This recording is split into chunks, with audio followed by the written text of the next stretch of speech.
You will hear a woman being interviewed by a market researcher in a health club about her membership of the club. First, you have some time to look at questions 1 to 5.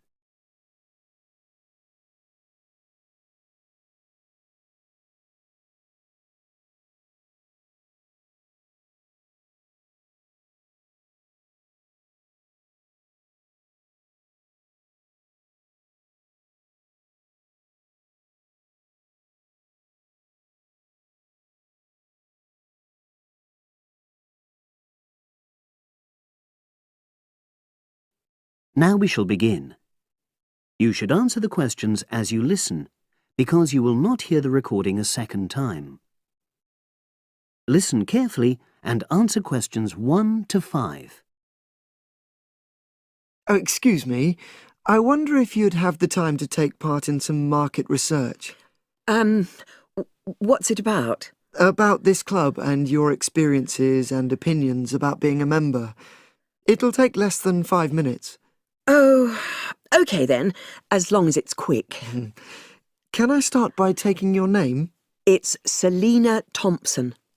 Is that Thompson? Yes. Okay, great. Thanks. And what do you do for a living? Well, I'm an accountant, but I'm between jobs at the moment. I understand. But that's the job I'll put down on the form. And would you mind my asking which age group you fall into? Below 30, 31 to 50, and above? Over 50, I think we can safely say. Great, thanks. And which type of membership do you have? Sorry, I'm not sure what you mean. Do you mean how long? No, is it a single-person membership? Oh, right, no, it's a family membership. Thanks. And how long have you been a member? Ooh, let me see. I was certainly here 5 years ago, and it was probably 2 to 3 years more than that. Shall I put down 8? Oh, I remember now. It's 9, definitely. Sorry. No problem. I've got that. And the last question in this first part is, what brought you to the club? Sorry? How did you find out about the club? Did you see any ads? Well, I did actually, but I have to say I wasn't really attracted to the club because of that. It was through word of mouth. So you were recommended by a friend? Actually, my doctor. I'd been suffering from high blood pressure, and he said the club was very supportive of people with that condition, so I signed up. Great, thanks. Before you hear the rest of the conversation, you have some time to look at questions 6 to 10.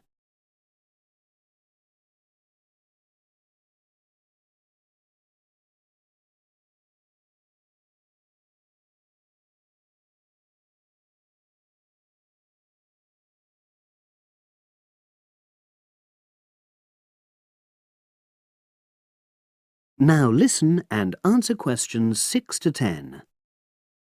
Now, for the second part of the form, I want to ask a bit more about your experience of the club. Sure. How often would you say you use the club? It varies enormously, depending on how busy I am. Of course. But on average, per month? I'd say it averages out at twice a week. OK, so 8 on average. Yeah, and 4 of those are aqua aerobics classes. That leads me to the next question. Would you say the swimming pool is the facility you make most use of? Fair to say that, yep. Right, thanks. And are there any facilities you don't use? One area I realise I've never used is the tennis courts. And there's one simple reason for that. You don't play tennis? Actually, I'm not bad at it. Oh. It's that I'm not happy having to pay extra for that privilege. Oh, right. I've made a note of that. Thanks. Now, in the last section, are there any suggestions or recommendations you have for improvements to the club? Only about health and fitness? Anything at all? Well, I'd like to see more social events. Oh, It isn't just a question of getting together for games or classes, but other things, you know. yes, sure. And another thing that I was thinking, when I had my yoga class in the gym last night, we were all sweltering in the heat, was that I think they should put in, or, you know... Air conditioning. That's exactly what I mean. The rooms are really light and well designed, but they do need proper installations. Sure. Well, I've made a note of that. Good. So, is there anything else you'd like to suggest? About quality of service, for example? Oh, everyone's very nice here. They couldn't be more friendly and helpful. Oh, but I tell you what, it's a shame the restaurant isn't open in the evening on Saturday, and Sunday as well, for that matter. Oh. So, the club should... Open it later on those days. OK. Well, thank you very much. That's all the questions I have.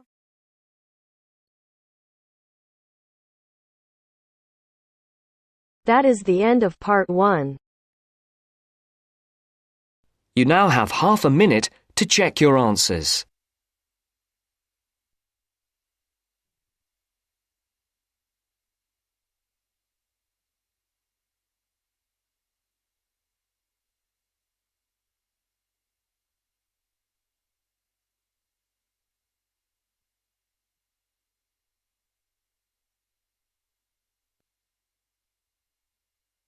Now turns to part 2. Part 2.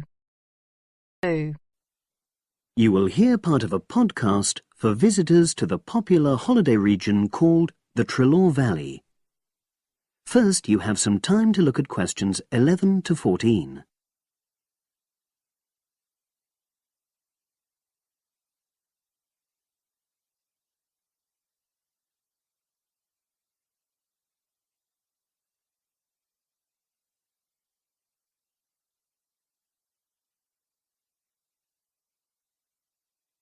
Now listen and answer questions 11 to 14.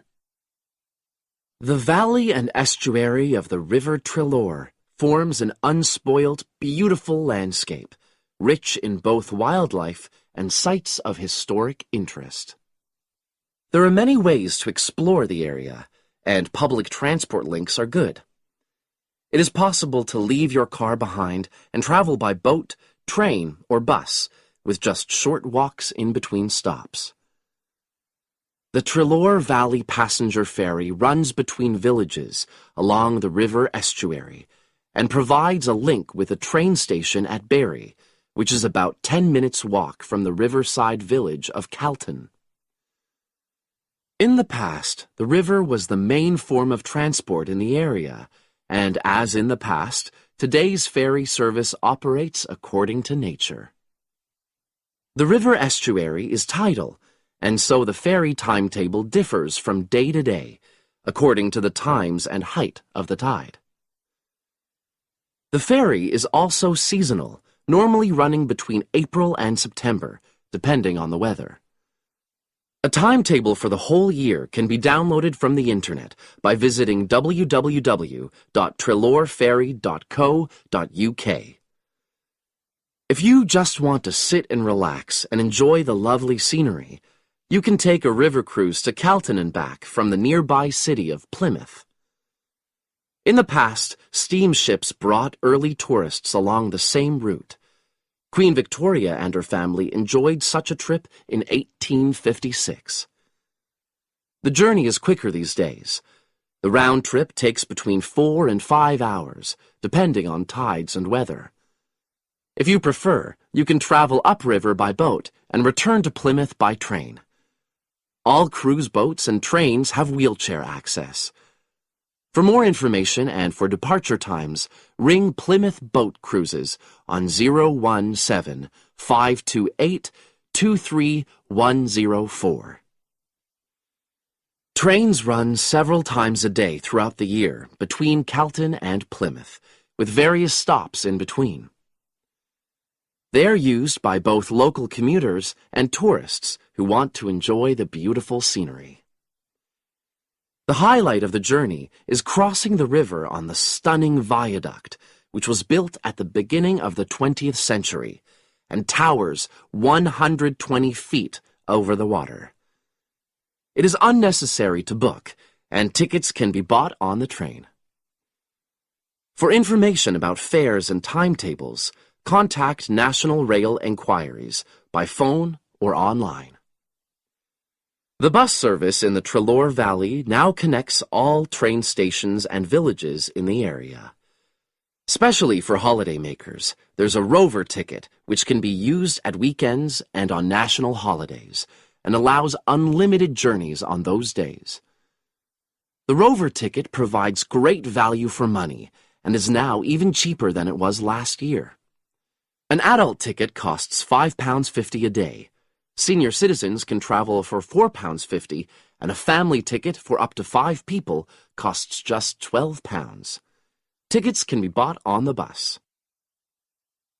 Now you have some time to look at questions 15 to 20.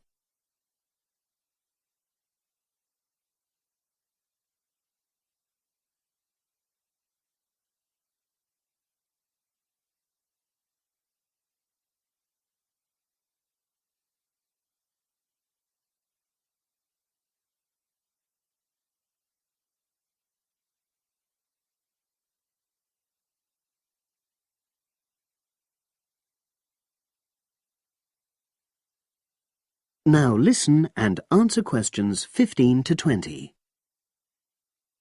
At the center of the Trelor Estuary area is the historic riverside village of Calton. The main road comes into the village from the south, and for those of you who are arriving by bus, it turns left just before the bridge and stops in the lay-by on the left-hand side. From there, it's just a short walk to Calton's various attractions. If you're arriving by car, you have to leave it in the main car park. Go over the bridge and take the first turning on the right. Then go on until you come to the end of that road.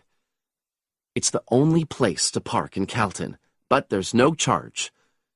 If you're interested in local history, there's a museum in Calton with farming, fishing, and household implements from the late 19th century. As you come in from the south, cross the river and go straight on the same road until you reach the end. Also, on the subject of history, you can go and see the old mill, which has recently been renovated and put back into use. Turn left before you come to the bridge. Then go straight on and then take the first turning on the right. This leads straight there. If you're interested in arts and crafts, there's a potter's studio where you can watch the artist at work.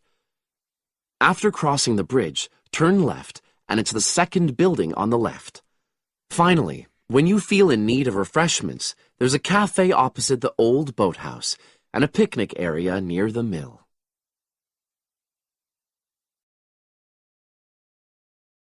That is the end of part 2. You now have half a minute to check your answers.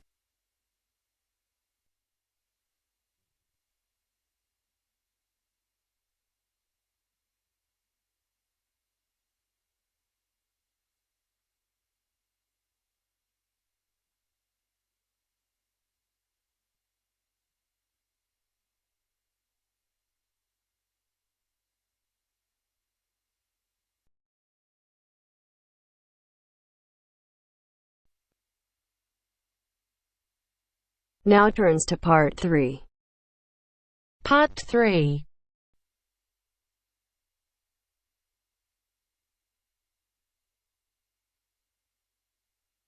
Now turns to part 3. Part 3. You will hear Peter Walsh being interviewed for a job. Listen and choose the correct answer for each question. First, you have some time to look at questions 21 to 25.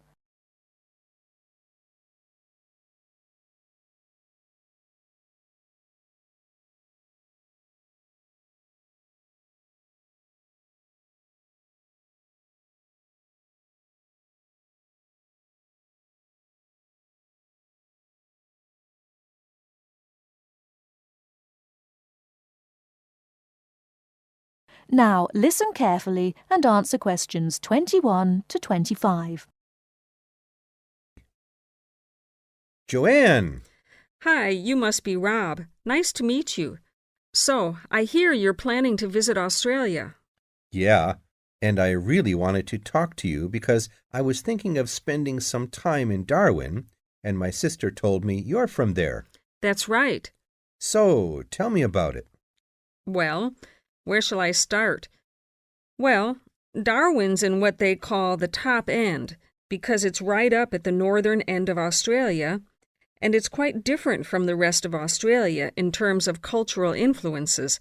In fact, it's nearer to Jakarta in Indonesia than it is to Sydney, so you get a very strong Asian influence there. That means we get lots of tourists. People from other parts of Australia are attracted by this sort of international cosmopolitan image. And as well as that, we've got the same laid-back atmosphere you get all over Australia. Probably more so, if anything, because of the climate. But what a lot of the tourists don't realize until they get there is that the city's also got a very young population. The average age is just 29, and this makes the whole place very buzzy.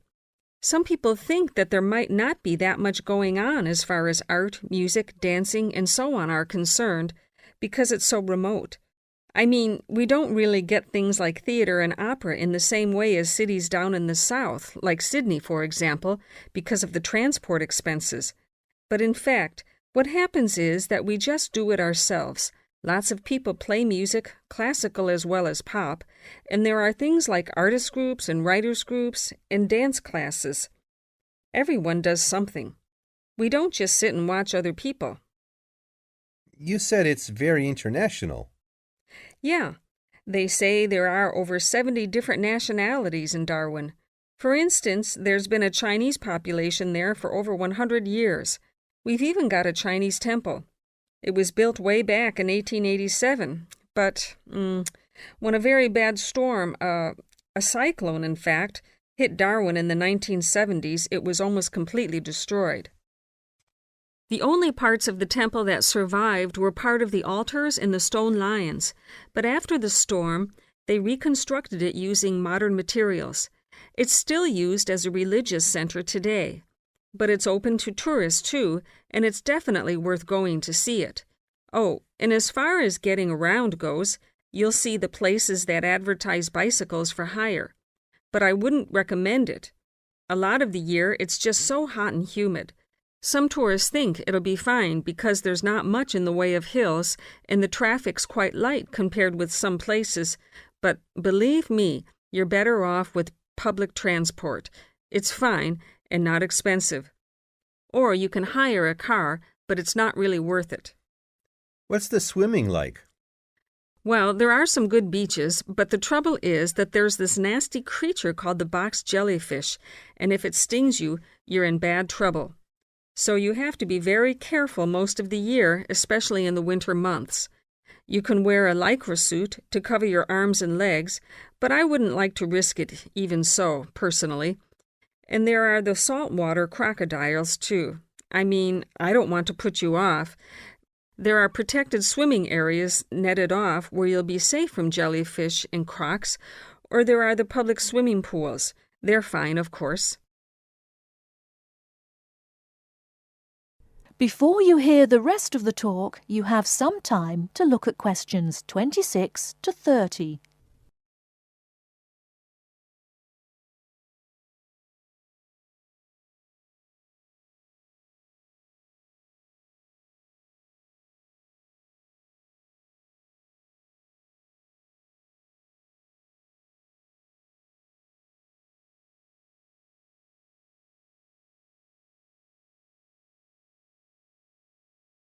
Now listen and answer questions 26 to 30.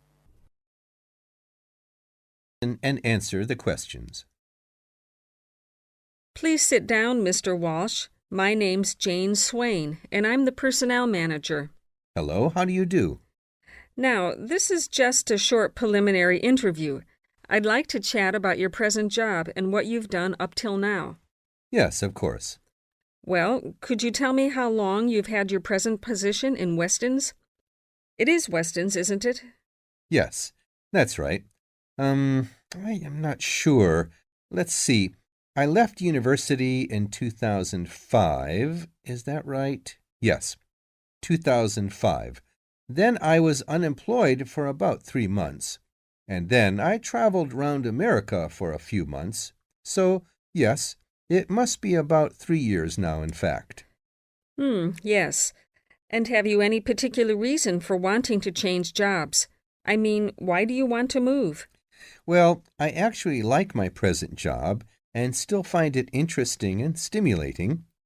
The salary's okay, so it's nothing to do with money, though you can always do with more. I suppose the thing is that I'm really very ambitious and keen to get promoted, so that's the real reason. You say you like your job. Can you tell me what aspect you like most? Oh, my dear, that's difficult. There are so many things. The other people are great. There's a good cooperative atmosphere. I mean, among the staff, and compared to other companies, the conditions are great. I mean, the office itself and the working conditions. And then there's the fact that they give me lots of room for initiative and let me make decisions. You know, that's what I really like most about the job. Yes, well, we're looking for someone like that. You know, someone who isn't a clock watcher and who isn't too concerned about working fairly long hours. Oh, I don't mind that. I'm used to it. And what about your education? You went to Manchester University, didn't you? Yes. After leaving school, I started a diploma course in design, but I decided to give it up and did an arts degree at university instead. Good. And have you done any courses since?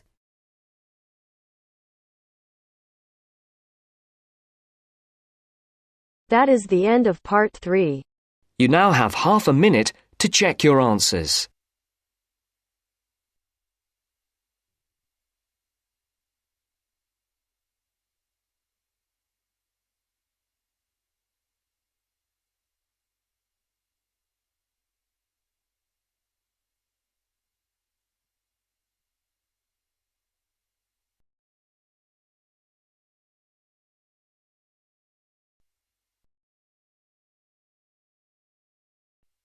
Now turns to part 4.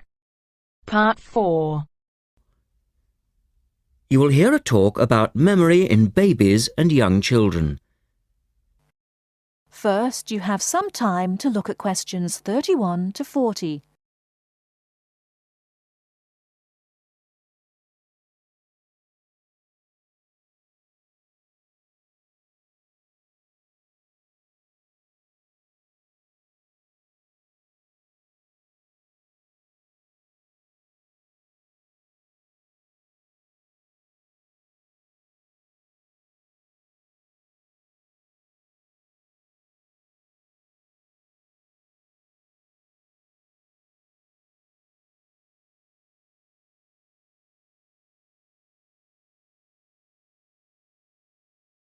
Now listen carefully and answer questions 31 to 40.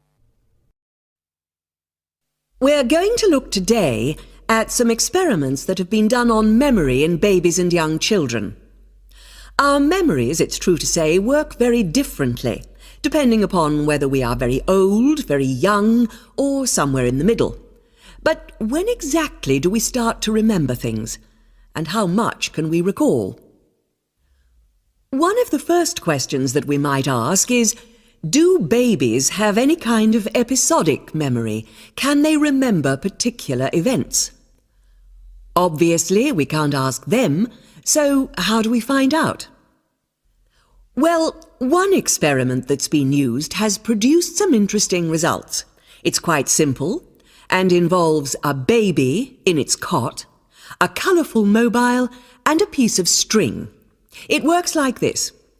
If you suspend the mobile above the cot and connect the baby's foot to it with the string, the mobile will move every time the baby kicks. Now you can allow time for the baby to learn what happens and enjoy the activity. Then you remove the mobile for a time and reintroduce it sometime from 1 to 14 days later. If you look at this table of results, at the top 2 rows, you can see that what is observed shows that 2-month-old babies can remember the trick for up to 2 days, and 3-month-old babies for up to a fortnight.